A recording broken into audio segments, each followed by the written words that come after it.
There are Africans being assaulted and raped every day in refugee camps, but Fox decided this was worth 6 minutes 14 seconds. Well, Kelly's court is back in session. On the docket today, a bodyguard body slam around the brilliant and talented John Mayer. John Mayer's muscle man mixing it up with a paparazzi. Mayer leaving a Beverly Hills steakhouse. Watch the guy in the white. Watch it.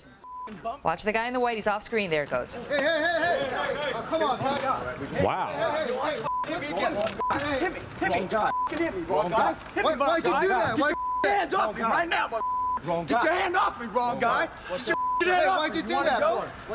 And that was essentially the end of it. Mayer's trying to leave the steakhouse through a sea of flashbulbs and feisty photographers, and this one shutterbug will not back off. So Mayer's bodyguard takes him down.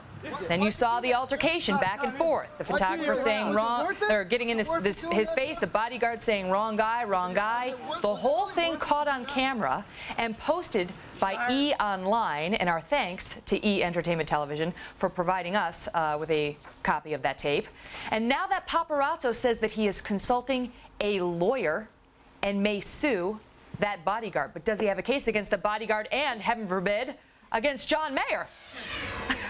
Let's ask our panel, Fox News legal analyst Lise Wheel and trial attorney Lee Armstrong. Good morning. Well, tell us how you're really feeling. Yeah, Megan. All right, so now it may be that the judge has a bit of a conflict of interest. There may be a predisposition to rule in favor of one party. I'll get that right out there.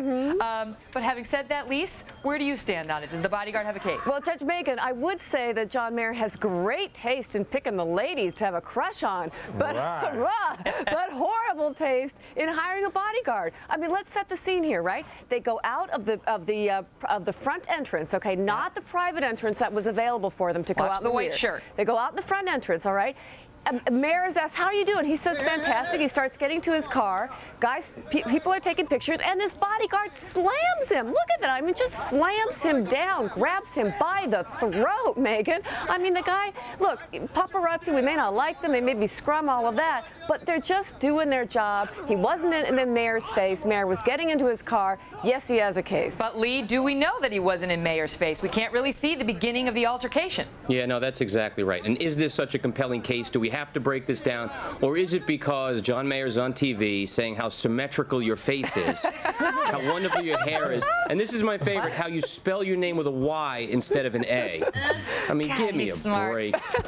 In any event, such good taste. Let's try to inject a little bit of law. Look, can a celebrity or employer be held liable for the torts, intentional torts of its employees?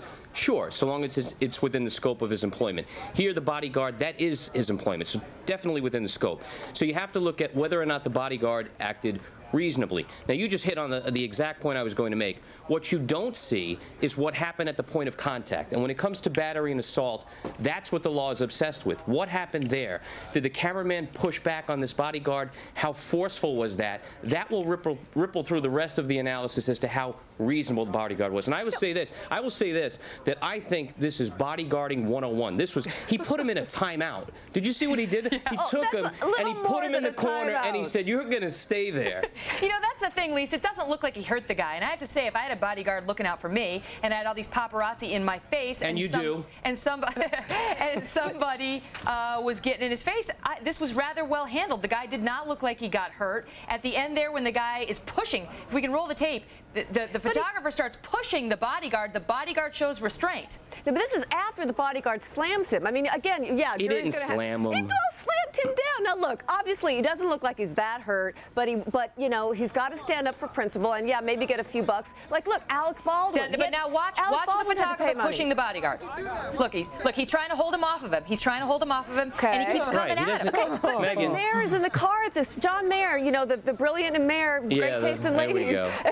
What's Mayor supposed to do? At this point. But what I'm saying is the bodyguard should have just walked away. The paparazzi wasn't going to do anything at this point. But he appears to have been coming at him, which is why the bodyguard had his arm out in a defensive posture. Yeah, but at that, maybe I'm wrong. Am I wrong, Lee? At that point, Megan, he was already in the car. John Mayer was already in the car. Right, but the bodyguard at that point was protecting himself. All right, let's forget about John Mayer. There's an obsession about John Mayer. He has really nothing to do with this other than he's the celebrity there. We're talking about the bodyguard. Let me bring it back. We get to talk more about John Mayer. He did it in putting him in a timeout. I think he handled this thing perfectly. He did not slam him to the ground, as Lee said. And by the way, when he goes to a jury, and you didn't roll the whole tape, what winds up happening is he uses the cameraman does the B word, the female dog word. He starts yelling Rhymes that. with which. He starts yelling that. Right. Just and in case there's any doubt.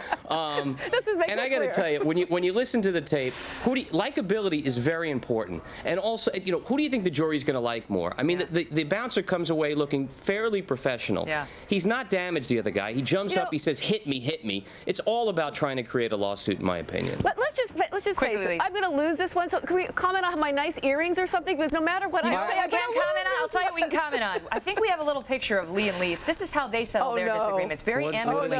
Look at them. You know what this is? They're Rochambeauing. Rock, paper, scissors. A game I'm told Lee you had no idea existed. Lee didn't know what it was. I had to teach him, and then I tried to trick him into thinking that I won, but then he caught me. You know, a lawyer for you. Who was tricked? Let's get that down, please. All right, who was tricked? I actually won that game. Turns out I'm an expert rock, scissors player. Thank you so much for being here, Lee and Lise. Bye, guys. One final word for our viewers. The bodyguard had every right to object to the photographer blocking John Mayer's path out of the restaurant. He did not necessarily have a right to put hands on that cameraman unless the cameraman got physical with him first. Having said that, this photographer was clearly unhurt, and the trip to the hospital he took later and to the lawyer sounds like a money grab to me. Hi, John.